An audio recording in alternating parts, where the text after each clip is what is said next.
நான் ஓகேன்னு சொல்லிருக்கணுமா இல்ல முடியாதுன்னு சொல்லிருக்கணுமா?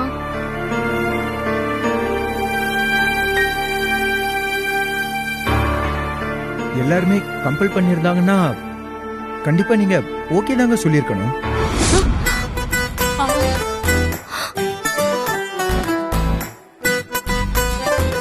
அடா பாவி, தென்றல் உனக்கு ட்விஸ்ட் வச்சா நீ அவளுக்கு ட்விஸ்ட் வச்சிட்டியாடா.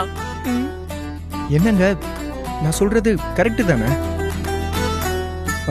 நீங்க ஓகேன்னு தானே சொன்னீங்க. அப்ப நான் ஓகேன்னு சொல்லிருந்தா உனக்கு ஓகேவா? அதுல எனக்கு ஓகேன்றதுல என்னங்க இருக்கு? உங்களுக்கு ஓகேனா எனக்கு ஓகே தான். அப்படியா? சரி, நீங்க என்ன சொன்னீங்க? ஓகே சொன்னீங்களா இல்ல முடியாதுன்னு சொன்னீங்களா?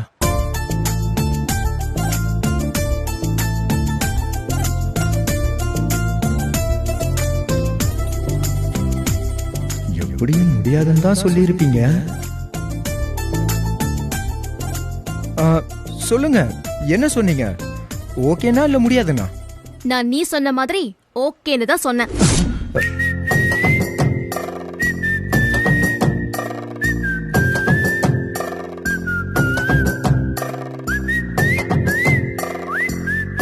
மவன என்கிட்டே ட்விஸ்டா? அப்போ நான் ஆகாஷ கல்யாணம் பண்ணிக்கிறது உனக்கு ஓகேவா? ஏங்க, நீங்க நிஜமாவே ஓகே தான் சொன்னீங்களா? ஆமா, இப்போ நீ தானே சொன்ன. இத்தனை பேரு கம்பல் பண்ணும்போது நான் ஓகே அப்படின்னு சொல்றதா கரெக்ட்னு. அதான் நானும் ஓகே சொல்லிட்டேன்.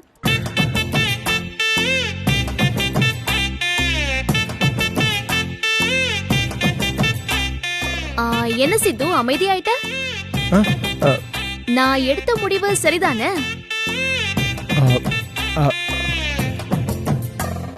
அது நீங்க அவசரப்பட்டுட்டீங்களோன்னு தோணுதுங்க.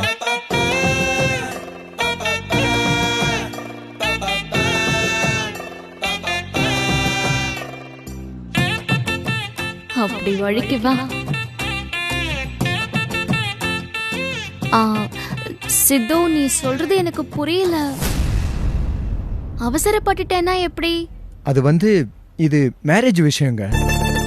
நீங்க இன்னும் கொஞ்சம் யோசிச்சு உங்க முடிவை சொல்லிருக்கலாமோன்னு தோணுச்சுங்க. அது நான் யோசிக்கவே இல்லையே சித்து. எல்லாரும் கம்பல் பண்ணாங்க. பத்தாததுக்கு ஆண்டாள் பாட்டி இப்ப நல்லவங்களா மாறிட்டாங்க. இதுக்கு மேல நான் எதுக்கு யோசிக்கணும்? அதான் ஓகே சொல்லிட்டேன். என்னங்க, அந்த ஆண்டாள் பாட்டியெல்லாம் அவ்வளவு சீக்கிரத்துல நம்ப முடியாது. அவங்க நிஜமாவே மாறிட்டாங்களா இல்ல மாறின மாதிரி நடிக்கிறாங்களான்னு எப்படிங்க நம்ப முடியும்? ஒருவேளை அவங்க நிஜமாவே மாறிட்டாங்கன்னு வெச்சுக்குவோம்.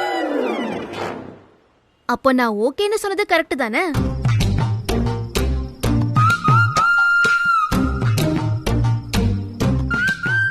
அது நீங்க இன்னும் கொஞ்சம் யோசிச்சிருக்கணுங்க. அதான் ஏன்னு கேக்குறேன். என்ன இருந்தாலும் வாழ்க்கை சம்பந்தப்பட்ட விஷயம் இல்ல, அத எடுத்தோம் கவுத்தோன்னு முடிவு பண்ண முடியுமா? ஓ அப்படியா?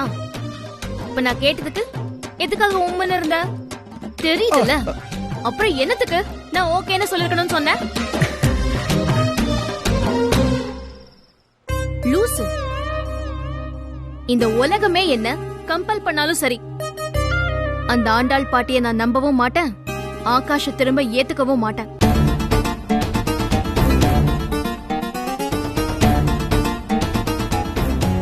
ஆமா, நான் உங்ககிட்ட என்னால ஆகாஷ திரும்ப திரும்ப ஏத்துக்க முடியாதுன்னு உறுதியா சொல்லிட்டேன். கடவுளே, என் காதல காப்பாத்துன.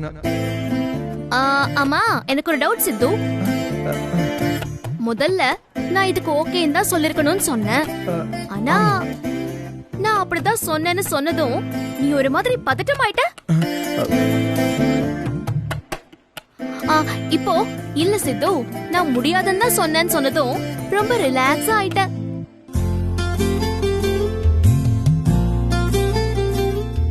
இதெல்லாம் எதுக்காகன்னு தெரிஞ்சுக்கலாமா?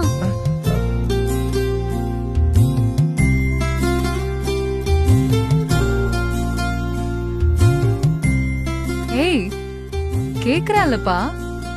எதுக்கு ஒரே நேரத்துல அன்னியன் மாதிரி மாறி மாறி ரியாக்ட் பண்ணிட்டு இருக்க? சொல்லு மச்சான், கேக்குறாங்கல்ல.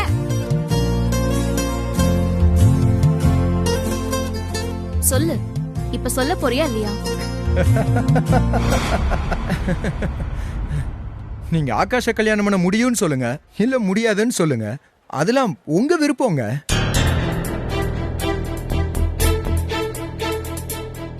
என்ன விடுங்க, எனக்கு ஏகப்பட்ட வேலை இருக்கு. ஆ?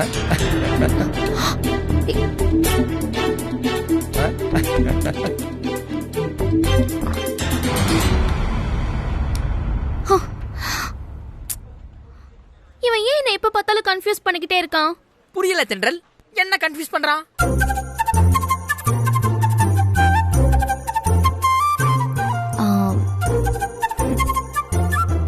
சித்து என்ன இன்னும் லவ் பண்ணிட்டு தான் இருக்கான். அப்புறம் ஏன் நான் ஆகாஷ கல்யாணம் பண்ணிக்க ஓகேன்னு சொல்றதும் முடியாதுன்னு சொல்றதும் ஏன் விருப்பம்னு சொல்லிட்டு போறான்? சரி, அவன் சொல்றது இருக்கட்டும், நீ சொல்லு. இப்போ நீ சிதுவை லவ் பண்றியா இல்லையா?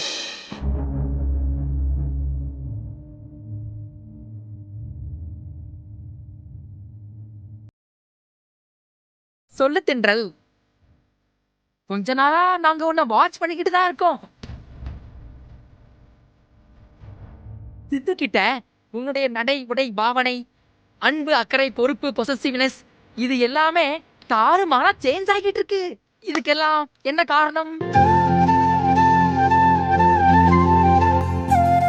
என்ன தயங்கிட்டு இருக்க? நாங்க உன்னோட க்ளோஸ் ஃப்ரெண்ட்ஸ் தானே, எங்க கிட்ட என்ன தயக்கம்? சரி சொல்லு, இப்போ உனக்கு சித்து மேல லவ் வந்துருச்சு தானே? சொல்லு தென்றல்.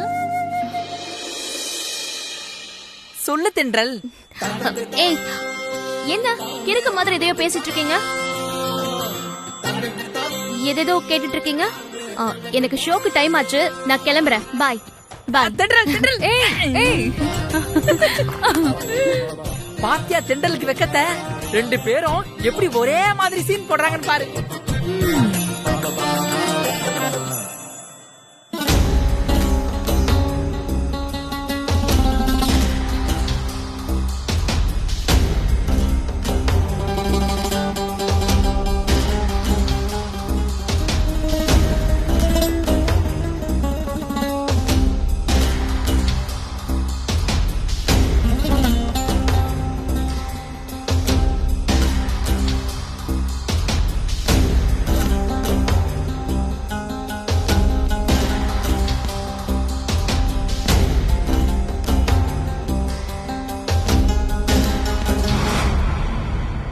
என்ன ஜோசியரே, என்னமோ இன்னைக்குதான் என் ஜாதகத்தை புதுசா பாக்குற மாதிரி இவ்ளோ நேரம் ஆராய்ச்சி பண்ணிக்கிட்டு இருக்கீங்க.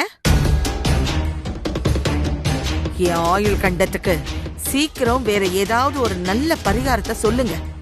அம்மா, உங்க ஜாதகத்தை எத்தனை வாட்டி பார்த்தாலும் வேற எந்த பரிகாரமும் கிடையாதுமா.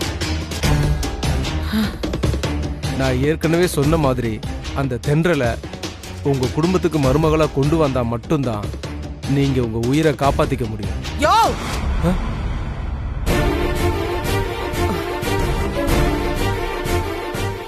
மன்னிச்சிடுங்க.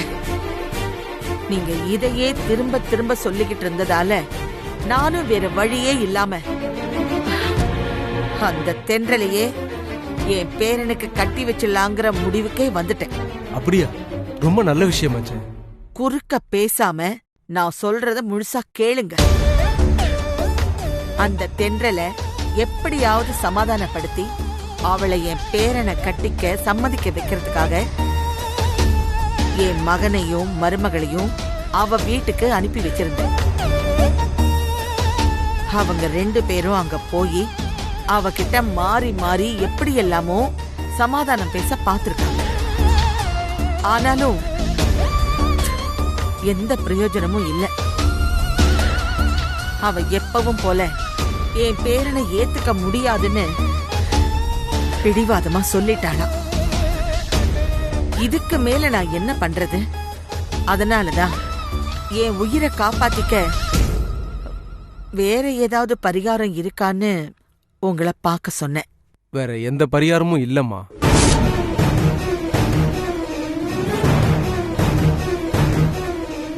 ஆனா என்கிட்ட நல்ல யோசனை ஒண்ணு இருக்கு. ஆ? அந்த யோசனைப்படி நடந்தாலும் நீங்க உங்க ஆயுள் கண்டத்துல இருந்து தப்பிச்சுக்கலாமா? அந்த யோசனை என்னன்னு சீக்கிரம் சொல்லுங்க ஜோசியரே. உங்க மூத்த மருமக சாரதாமா இருக்காங்கல்ல,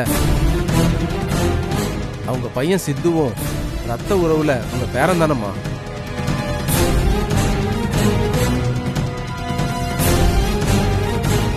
அதனால அந்த தென்றல அந்த சித்துவுக்கு கல்யாணம் பண்ணி வச்சு உங்க குடும்பத்துக்கு மருமகளா கொண்டு வந்துட்டீங்கன்னா அப்பவும் உங்க ஜாதகப்படி ஆயுள் கண்டத்துல இருந்து தப்பிச்சிடலாமா?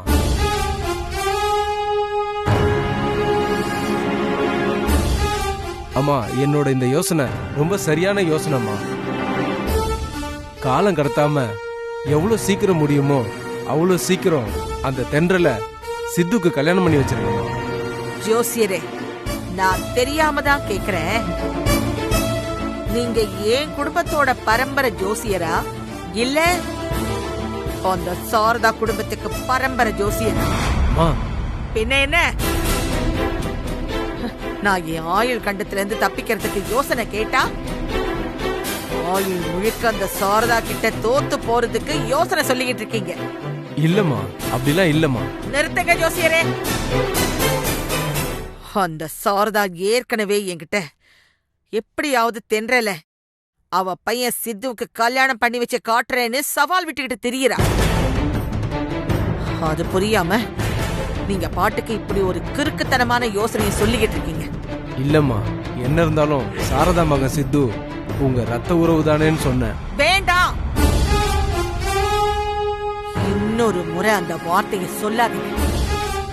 என்னைக்கு இருந்தாலும் அந்த சாரதா என் மருமகளும் கிடையாது, அவ பையன் என் பேரனும் கிடையாது.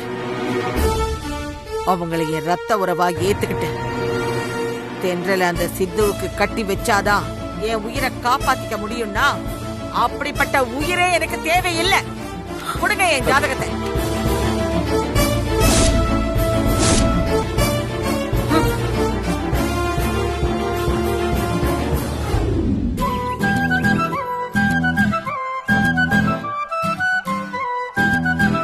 போற வழியில பானிபூரி வாங்கி தருவல? சரி சரி, சீக்கிரம் வண்டி எடு. எடுக்கிறேன். போலாம். என்ன சித்து, உனக்காக எவ்வளவு நேரம் வெயிட் பண்றது? சரி வா போலாம்.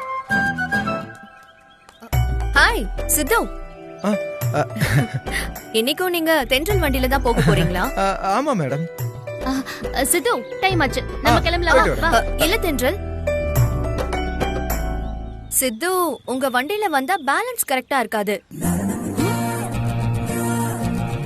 என் கார்ல உட்காந்து கம்ஃபர்ட்டா இருக்கும். நானே அவரை டிராப் பண்ணிடுறேன். ஏழ்ரை ஆரம்பிச்சுட்டா. இல்ல மேடம், என் வண்டி கம்ஃபர்டபிளா தான் இருக்கும். நானே கூட்டிட்டு போறேன், நீங்க கிளம்புங்க. வேண்டாம் தென்றல், காரை விட பைக் ஒன்னும் கம்ஃபர்ட்டா இருக்காது. நானே கூட்டிட்டு போறேன்.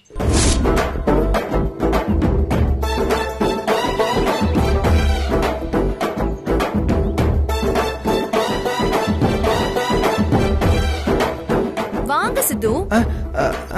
மேடம், ஒரு நிமிஷம் மேடம். இருங்க, பொசிஷனுக்கு வந்துக்கிறேன். இன்னைக்கும் சித்து கூட ராய்டு ஆளுக்கா? இல்ல இல்ல, இன்னைக்கு வேற இடம். வேற இடம்னா எங்க மேடம்? இனிமேதான் யோசிக்கணும். ஓ, யோசிங்க. சித்து வாங்க. ஐயோ, சித்து வாங்க. ஒரே ஒரு நிமிஷம் மேடம். ஏங்க விடுங்க, இன்னைக்கு ஒரு நாள் போயிட்டு வந்துடுறேன். இல்லைன்னா ஏதாவது சொல்ல போறாங்க.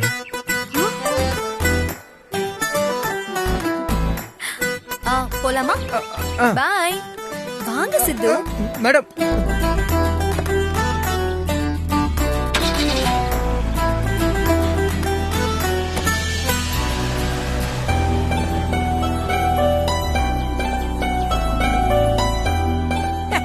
என்ன தென்றல், வழக்கம் போல இன்னைக்கும் படம் போச்சா?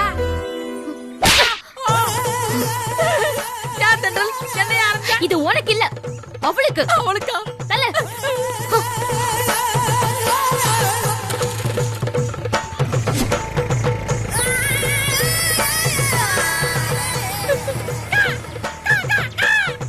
காக்கா மாதிரி கத்தது. வந்து வண்டி எடு.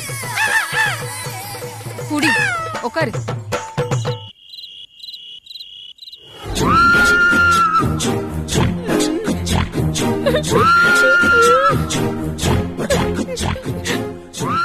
என்ன இது? தென்றல் நம்மள லைட்டா தானே அடிச்சா, கண்ணா இப்படி வீங்கி இருக்கு. இத மட்டும் சித்து அம்மாவும் பார்த்தாங்க, நம்மள பயங்கரமா ஓட்டுவாங்களே. நாளைக்கு விடிகிற வரைக்கும் இந்த கண்ணத்தை அவங்க கிட்ட காட்டவே கூடாது. குருதி புனல் கமல் மாதிரி ஆக்கிட்டாலே. டேய், மா. எப்ப பாரு சாப்பிடுற நேரத்துல போனை நோண்டிக்கிட்டு வை. ஆமா, சிறுத்தை எங்க? அவன் ரூம்ல தான் இருப்பான். ரூம்லயா? சிறுத்தை சாப்பிடவா? என்னது சாப்பிடவா? பயங்கரமா பசிக்கத்தான் செய்யுது. ஆனா இந்த பூசணிக்காய் மூஞ்சோட எப்படி அவங்க முன்னாடி போய் நிக்கிறது? ஏய், உன்னதான் சாப்பிடவா? காது கேக்குதா இல்லையா? அம்மா, எனக்கு பசிக்கலம்மா. நீங்க 2 பேரும் சாப்பிடுங்க, நான் அப்புறமா சாப்பிட்டுக்கிறேன். டேய், அப்புறமா டிஃபன்லாம் இருக்காது, எல்லாத்தையும் நாங்களே காலி பண்ணிடுவோம். பேசாம வந்துரு. ஐயோ, இவன் ஒருத்த. ஆமாப்பா, இன்னைக்கு மாவு கொஞ்சம் தான் இருந்தது. ஆளுக்கு 3 தோசை தான் சுட்டேன். ஒழுங்கா வந்து சாப்பிட்டுரு. இல்லனா உன் தோசையும் சேர்த்து நாங்களே சாப்பிட்டுருவோம். ஏற்கனவே டைம் வேற ஆச்சு. இதுக்கு மேல நீ வெளியே போன ஒரு கடை கூட இருக்காது.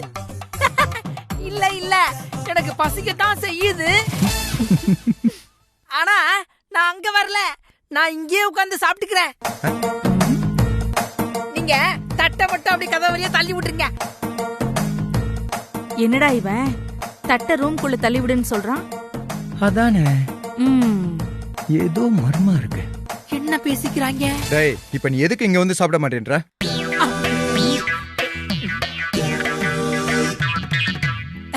ஒண்ணும் இல்ல, எனக்கு அங்க வந்து சாப்பிடுறதுக்கு கொஞ்சம் வெக்கமா இருக்கு. வெக்கமா இருக்கா? ஏன் ராஜா, வயசுக்கு வந்துட்டியா? என்னது? இவன் ஏன் இங்க வர மாட்டேங்கிறான்னு தெரியலையே. மொத்த நேரத்துல ஆத்தானும் புள்ளியும் நல்லா கறியும் கருவாடுமா பொங்கி தின்றது, இப்ப வெறுந்தோசை சுட்டு வச்சுக்கிட்டு சாப்பிடவா சாப்பிடவான்னு கூப்பிடுறது. மா, ஏதோ மர்மா இருக்கு, வாங்க உள்ள போய் பார்த்தோம். வா. நானே இந்த மூஞ்ச வச்சுக்கிட்டு எப்படி வெளியே வருதுன்னு தவிச்சுக்கிட்டு இருக்கேன். இதுல இதுங்க வேற உயிரை வாங்கிக்கிட்டு. ஹலோ, அடுத்த கொடைக்கு திருவிழாவுக்கு வந்துடுறேன். நம்ம எல்லாம் இல்லாம ஊருக்குள்ள திருவிழா நடக்குமா? போனே இல்லாம. டேய், என்னடா? ஓ, இதுக்கு சார் வெளியே வர மாட்டேன்னு சொன்னீங்களோ? என்ன அணிலுக்கு 3 கோடு போட்ட மாதிரி உன் கண்ணத்துல 3 கோடு போட்டிருக்கு. ஏதாவது ஃபேன்சி ட்ரெஸ் காம்படிஷன்ல கலந்துக்க போறியோ? ஆனா அதுக்கு நீ செட் ஆக மாட்டியே. டேய், பின்ன என்னடா கேட்டதுக்கு பதில் சொல்லாம இப்படி அமைதியாவே இருக்க? யார்கிட்டயாவது ஓரா பேசி உதவாங்கனியா? இல்ல இல்ல, என்னெல்லாம் யார் அடிக்க முடியும்? பின்ன எப்படி ராஜா கண்ணம் இப்படி பண்ணு மாதிரி வீங்கி இருக்கு? அது நான் பாக்ஸிங் கத்துக்க போனேன், அதுல வந்த காயம் தான் இது. பெரிய சார்பேட்டா பரம்பரை. நேத்து தான் சப்ஸ்கிரைப் பண்ணி படத்தை பார்த்து பாதி கூட முடியல, அதுக்குள்ள பாக்ஸிங் கிளாஸா? உதவிடுவேன். கதை சொல்றியா? ஒழுங்கா சொல்லு. எப்படா கனவுங்குச்சு? வர வழியில ஏதோ குழந்தைகிட்ட பிஸ்கட் திருடி தானே அடி வாங்கின. அதுவும் இல்லையா? கோயில் வாசல்ல செருப்பு திருடி தானே மாட்டிக்கிட்ட. செருப்பா? அதுவும் இல்லையா? என்னடா இவன்? டேய், என்னடா பேசாம இருக்க? சொல்றா. இந்தியில இருந்து ₹1 எடுத்து ஏதாவது அடி வாங்கினியா?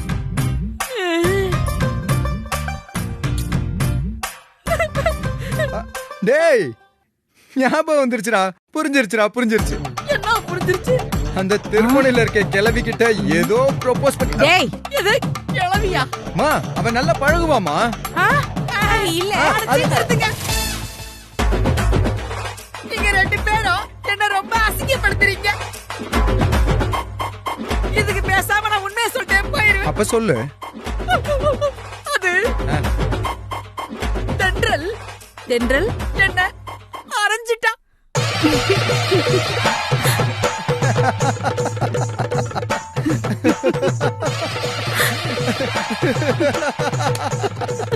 அவகிட்ட நான் அரை வாங்கினது உங்க 2 பேருக்கு சிரிப்பா இருக்கா? எல்லாம் உன்னாலதான்டா. டேய் என்னாலயா? நான் என்னடா பண்ண? நீ எதுக்குடா எப்பயும் போல தென்றல் கூட வண்டியில போகாம அந்த சிவானி கூட கார்ல போன?